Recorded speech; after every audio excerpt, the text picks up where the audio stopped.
L'opération militaire en Russie provoque des réactions dans le monde entier et elle a des conséquences économiques mondiales. Les bourses sont en baisse, le prix du pétrole monte. Aurélien Fleureau, service économie d'Europe 1. Aurélien, les réactions ont été immédiates.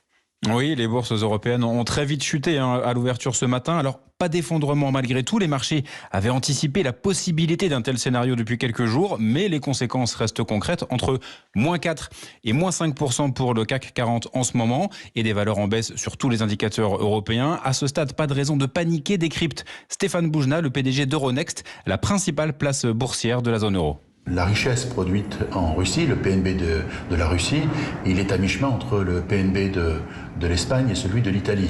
Et la dépendance de la plupart des entreprises françaises et européennes, en moyenne, à la Russie, n'est pas centrale. Il y a des secteurs où se concentrent des vraies vulnérabilités, mais il faut bien comprendre qu'à ce stade, il n'y a pas de panique sur les marchés. Alors, principale baisse à signaler du côté des entreprises françaises, la Société Générale qui dévisse de près de 11%, même si sa filiale russe Rosbank ne représente que 2% de son activité à l'international. Renault perd également 9%, tout comme Saint-Gobain et BNP Paribas. Conséquences concrètes également sur le prix du pétrole. Vous l'avez dit, le baril de Brent a dépassé les $100 pour la première fois depuis 7 ans, plus 6% ce matin. Forte hausse évidemment du gaz naturel, plus 21% en Europe. Et record historique également pour les prix de l'aluminium et du blé pour les céréales. C'est une conséquence directe du blocage des ports ukrainiens par l'armée russe. Aurélien Fleureau.